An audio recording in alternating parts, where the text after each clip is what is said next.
తాకట్లో ఉన్న మీ బంగారాన్ని విడిపించి ఆ రోజు ఆన్లైన్ రేటుకి కొంటాం. Sharma gold company. శ్రీ గురుభ్యో నమః. మహాగణాధిపతి నమః. శివాయ గురు నమః. శ్రీ కామేశ్వరి నమః. సుమన్ టీవీ ప్రేక్షకులకి శుభోదయ శుభాకాంక్షలు. నేను మీ సోమేశ్వర్ శర్మ. మేషం నుండి మీనం వరకు ఉన్నటువంటి రాశి ఫలితాలు నా పరిజ్ఞాన సంఖ్య మేరకు ఈ వారం రాశి ఫలితాలను తెలియజేస్తాను.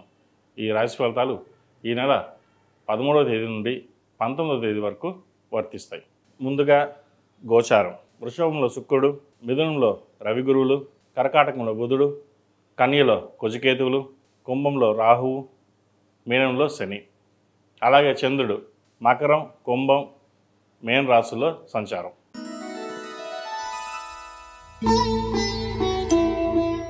సింహరాశి వారికి ఈ వారం సానుకూల పరిస్థితి గోచరించడం లేదు. జన్మరాశిలో కుజకేతువులు, అష్టంలో శని. అయితే అష్టంలో శని బలంగా ఉన్నారు.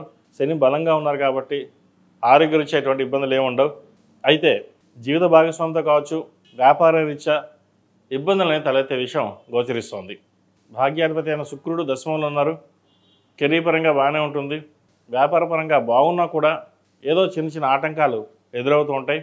వాటి విషయంలో జాగ్రత్త వహించాలి. కొత్త ప్రాజెక్టుని ప్రారంభించుకోవడం చెప్పదగినది. ఏకాదశిలో రవి గురువులు ఉన్నారు. రాశాధిపతి అయిన రవి ఏకాదశంలో ఉన్నారు. గురువు కంబస్ట్ అయ్యారు. కాబట్టి చిన్న చిన్న పనులు కూడా నిదానంగా సాగడం, వచ్చిన అవకాశాలని సద్వినియోగపరచుకోకపోవడం, ఒక రకంగా చెప్పాలంటే అహంకారం అనుకోవచ్చు, కోపం ఏదైనా అనుకోవచ్చు. ఆ చిన్న చిన్న పనులు మనమే ఎందుకు చేయాలి, మనమే ఎందుకు వెళ్ళాలి అన్న ధోరణి ఏర్పడుతుంది. మనం ఒకరి దగ్గరికి వెళ్ళి పనిచేయాల్సిన అవసరం ఏంటి, మనం చూసుకోలేమా అన్న ధోరణి కూడా మీకు ఏర్పడుతుంది. ఇటువంటి విషయంలో జాగ్రత్త వహించండి.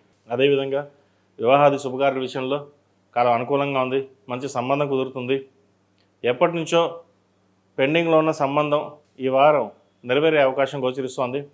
అదేవిధంగా పూర్వం ఉన్న ఆస్తిని ఏదైతే ఉందో అది అమ్మేసి కొత్తగా ఇన్వెస్ట్మెంట్ చేద్దాం, కొన్ని అప్పులు తీర్చేసి ఒక ఇల్లు కొనుక్కుందాం అనే ఆలోచన చేస్తారు. అయితే వచ్చిన ధనాన్ని ఇంటికి కోసం ఖర్చు పెట్టడం చెప్పదగినది. ఒకవేళ ఇల్లు కొనదలుచుకుంటే ఇమీడియట్గానే కొనేసేయండి.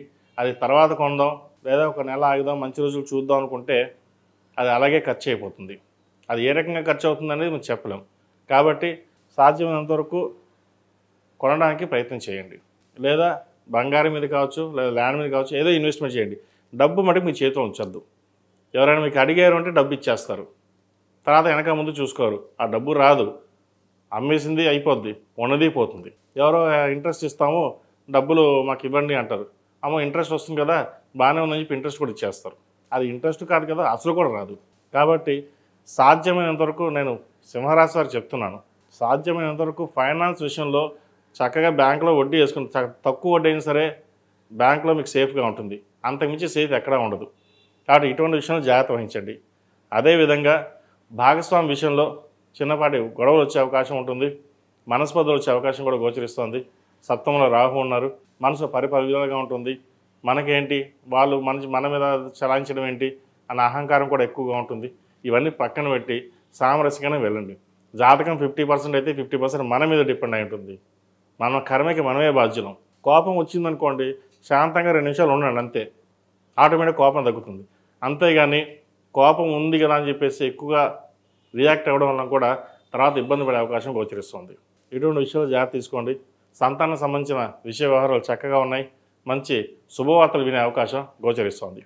ఈ రాశిలో జన్మించిన విద్యార్థులకు కాలం అనుకూలంగా ఉంది. విదేశాలకు వెళ్ళాలనుకున్న వారికి మంచి ప్రయత్నాలు చేసుకోవచ్చు. అదేవిధంగా విదేశాల్లో ఉన్న వారికి, ఉద్యోగం కోసం ప్రయత్నం చేస్తున్న వారికి మంచి అవకాశాలు కలిసి వస్తాయి. ఇటు చార్టెడ్ అకౌంట్స్ కావచ్చు, MBA కావచ్చు, అలాగే అడ్మినిస్ట్రేషన్ సంబంధించిన అన్ని రంగాల్లోనూ సింహరాశి వారికి చాలా బాగుందని చెప్పచ్చు. వచ్చిన అవకాశాలని మీరు ఉపయోగించుకోవాలి. అది మీరు చేయాల్సిన పని. అంతే తప్ప ఎటువంటి ప్రలోభాలకి లొంగకుండా మీ పని మీరు చేసుకోండి, చక్కగా ఉంటుంది. ఈ రాశిలో జన్మించిన స్త్రీలకు ఉద్యోగపరంగా, వ్యాపారపరంగా బాగున్న భాగస్వామితో విభేదాలు వచ్చే అవకాశం గోచరిస్తుంది. మాట పెరిగే అవకాశం కూడా ఉంది. ఇటువంటి విషయంలో జాగ్రత్త వహించండి. అలాగే ఏకాదశంలో రవి, వ్యయంలో బుధుడు. ఏదైనా ఒక పని అనుకుంటే అది వెనక్కి వెళ్ళడం, అందరినీ సరిగ్గా నమ్మకపోవడం, భార్యాభర్తల మధ్య సఖ్యత, సంసార జీవితంలో ఇబ్బందులు అనే తలెత్తే అవకాశం గోచరిస్తుంది. వాటి విషయంలో జాగ్రత్త తీసుకోండి. తర్వాత మంచి ఫలితాలే ఉన్నాయి. ఇది తాత్కాలికమే. అష్టమ శని నడుస్తున్న వారికి శని బలంగా ఉన్నారు ఈ వారం. కాబట్టి ఎటువంటి భయాలు లేకుండా మీ పని మీరు చేసుకోండి, మంచి ఫలితాలు సంప్రాప్తిస్తాయి. ఈ రాశివారు ప్రతిరోజు ప్రతినిత్యం ఓం నమో నారాయణ ఒత్తులతో దీపారాయణ చేయడం, అలాగే నువ్వుల నూనెతో దీపారాయణ చేయండి. సాధ్యమైనంత వరకు ఈ 2.5 సంవత్సరాలు నువ్వుల నూనెతో ప్రతిరోజు దీపారాయణ చేయడం, హనుమాన్ చాలీస వినడం అనేది చెప్పదగినది. ఇటు ఆరోగ్యపరంగాను, వ్యాపారపరంగా, వృత్తిపరంగా బాగుండడానికి ప్రతిరోజు హనుమాన్ చాలీస పఠించడం లేదా వినడం చేయండి, మంచి ఫలితాలు సంప్రాప్తిస్తాయి. అదేవిధంగా ఈ రాశివారు సౌర కంకణం చేతికి ధరించాలి. ఆరోగ్యపరంగా కావచ్చు, వృత్తిపరంగా కావచ్చు, సౌర కంకణం ధరించడం చెప్పదగిన సూచన. ఈ రాశిలో జన్మించిన వారికి కలిసి వచ్చే సంఖ్య 4, కలిసి వచ్చే రంగు తెలుపు. ఏదైనా పని మీద బయటకు వెళ్ళేటప్పుడు గురువారం కానీ శనివారం నాడు కానీ వెళ్ళండి, మంచి ఫలితాలు సంప్రాప్తిస్తాయి. తదుపరి కన్యా రాశి.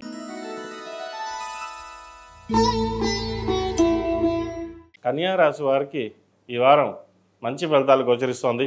వివాహాది శుభకార్యాల విషయంలో ఒక కొలిక వస్తుంది. సప్తమాధిపతి చతుర్థాధిపతి గురువు దశమంలో కంబస్ట్ అయ్యి ఉన్నారు. అయితే ఇది తాత్కాలికమే, వచ్చే వారం నుంచి బాగానే ఉంటుంది. ఈ లోపల వివాహ ప్రయత్నాలు ఏంటంటే ప్రారంభించవచ్చు, మంచి సంబంధం కుదురుతుంది. అదేవిధంగా వ్యాపారపరంగా మంచి అవకాశాలు కలిసి వచ్చే విధంగా గోచరిస్తోంది. మీ తెలివితేటలతోటి వ్యాపారాన్ని అభివృద్ధి చేయగలుగుతారు. అదేవిధంగా ఉద్యోగంలో కూడా ప్రమోషన్స్ వచ్చే అవకాశం గోచరిస్తోంది. ఆరోగ్యపరంగా చిన్న చిన్న ఇబ్బందులు ఉంటాయి, జాగ్రత్త తీసుకోవాలి. 6 రాహు ఉన్నారు. సెల్ఫ్ డ్రైవింగ్ విషయంలో కావచ్చు, లేదా మోకాళ్ళ నొప్పులకు సంబంధించి, జీర్ణ వ్యవస్థకు సంబంధించిన విషయ వ్యవహారాలు కొన్ని జాగ్రత్తలు తీసుకోవాలి. చిన్న చిన్న జలుబు, దగ్గు, ఏదో ఒకటి ఇన్ఫెక్షన్స్ వచ్చే అవకాశం గోచరిస్తుంది, వాటి విషయంలో జాగ్రత్త తీసుకోండి. అదేవిధంగా సంతానం కోసం ప్రయత్నిస్తున్న వారికి మంచి సంతానం కలిగే యోగ్యత కనిపిస్తోంది. ప్రతిరోజు సుబ్రహ్మణ్య స్వామి అష్టకం చదవడం చెప్పదగిన సూచన. అదేవిధంగా భూ సంబంధించిన విషయ వ్యవహారాలు సానుకూలపడతాయి. కబ్జాలో ఉన్న భూమి, ఎప్పటి నుంచో కోర్టులో ఉన్న పెండింగ్లో ఉన్న వ్యవహారాలు ఒక కొలిక్కి వస్తాయి. రావాల్సిన బెనిఫిట్స్ ఏవైతే ఉన్నాయో మీకు వచ్చే అవకాశాలు ఉన్నాయి. అదేవిధంగా ఒక ఇల్లుని కానీ స్థలం కానీ కొనుగోలు చేస్తారు. విదేశాలకు వెళ్ళాలని మీ ప్రయత్నాలు ఏవైతే ఉన్నాయో ఈ వారం సఫలీకృతం అవుతాయి. అలాగే విదేశాల్లో ఉన్న వారికి మంచి అవకాశాలను చెప్పచ్చు. వచ్చిన అవకాశాలని జాగ్రత్త పరచుకోండి. విద్యార్థులకు కాలం అనుకూలంగా ఉంది. అయితే ఇమ్యూనిటీ పవర్ తక్కువగా ఉండడం వల్ల చదివిందే మళ్ళీ చదవడం, జ్ఞాపక శక్తి ఎక్కువగా ఉన్న చదువు విషయంలో తక్కువగా ఉంటుంది. వాటి విషయంలో కొంచెం జాగ్రత్తలు తీసుకోండి. సరైన పోషకాహారం ఉండడం అనేది చెప్పదగినది. విదేశాలకు వెళ్ళాలనుకున్న వారికి కొద్దిగా ఇబ్బందులు ఉన్నా కూడా అవి తీరిపోయి విదేశాలకు వెళ్ళే అవకాశాలు గోచరిస్తుంది. ఈ రాశిలో జన్మించిన స్త్రీలకు వృత్తి ఉద్యోగాల పరంగా, వ్యాపార పరంగా చక్కగా ఉంది. భాగస్వామి వ్యాపారాలు కలిసి వస్తాయి. జీవిత భాగస్వామి సలహాలు, సూచనలు మీకు ఎంతో మేలు చేస్తుంది. మీరు తీసుకునే నిర్ణయాలు ఏవైతే ఉన్నాయో అవి సఫలీకృతం అవుతాయి. తొందరపడి ఏ నిర్ణయాలు తీసుకోరు. 1-2 సార్లు ఆలోచించి ఒక నిర్ణయానికి వస్తారు. ఆ నిర్ణయం బాగుందా లేదా 10 మందిని కనుక్కోండి అంతే. కానీ అంతిమ నిర్ణయం మీదై ఉంటుంది. మీరు చేసే నిర్ణయాల్లో ఎటువంటి ఇబ్బంది లేదు, చక్కగా చేసుకోండి. రాజకీయాల్లో ఉన్నవారికి మంచి రాజకీయ అవకాశాలు కలిసి వస్తాయి. శత్రువులపై విజయం సాధిస్తారు. బిజినెస్ పరంగా, వ్యాపార పరంగా, పౌల్ట్రీ రంగం ఉన్నవారికి, వ్యాపారస్తులకు, చిరు వ్యాపారస్తులకు, హోటల్ మేనేజ్మెంట్, ఈ కూరగాయల వ్యాపారస్తులకు చక్కగా ఉందని చెప్పచ్చు. అదేవిధంగా సినిమా సంబంధించిన కళారంగాల వారికి, టెక్నీషియన్స్ కావచ్చు, యాక్టర్స్ కావచ్చు, లేదా లైట్ బాయ్స్ దగ్గర ప్రతి ఒక్కరికి చాలా అనుకూలంగా ఉంది.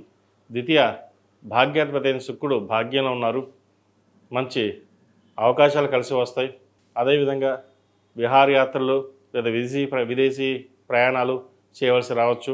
మొత్తం మీద ఈ వారం ఈ రాశి వారికి చాలా వరకు బాగుందని చెప్పొచ్చు. తడప చిన్న చిన్న ఇబ్బందులు కూడా అవి సమస్యపోతాయి. వివాహ ప్రయత్నాలు చేస్తున్న వారికి మంచి వివాహం కుదురుతుంది. అదేవిధంగా పునర్వివాహ ప్రయత్నాలు చేస్తున్న వారు కూడా ఈ వారం చక్కగా ఉందని చెప్పచ్చు. జాతక పరిశీలన చేసుకుని ముందుకు వెళ్ళండి, ఎటువంటి ఇబ్బందులు లేవు. ప్రతిరోజు ప్రతినిత్యం ఓం నమో నారాయణ వృత్తులతో దీపారాయణ చేయడం, మహాలక్ష్మి అమ్మవారికి మొగలి పువ్వు కుంకుమతో పూజించండి. శ్రావణ మాసం కూడా ప్రారంభం కాబోతుంది. ప్రతిరోజు అమ్మవారికి కుబేర కుంకుమతో పూజించడం చెప్పదగినది. ఆ అమ్మవారి ఆశీస్సులు ప్రతి ఒక్కరికి కలుగుతుంది. అదేవిధంగా ఇంద్రాణి రూపు మెడలో వేసుకోవడం చెప్పదగిన సూచన. మగవారైతే సౌర కంకణం ధరించాలి. ఆడవారు ఇంద్రాణి రూపు ధరించడం చెప్పదగిన సూచన. ఈ రాశిలో జన్మించిన వారికి కలిసి వచ్చే సంఖ్య 7, కలిసి వచ్చే రంగు ఎల్లో. ఏదైనా పని మీద బయటకు వెళ్ళేటప్పుడు మంగళవారం కానీ శుక్రవారం కానీ వెళ్ళండి, మంచి ఫలితాలు సంప్రాప్తిస్తాయి.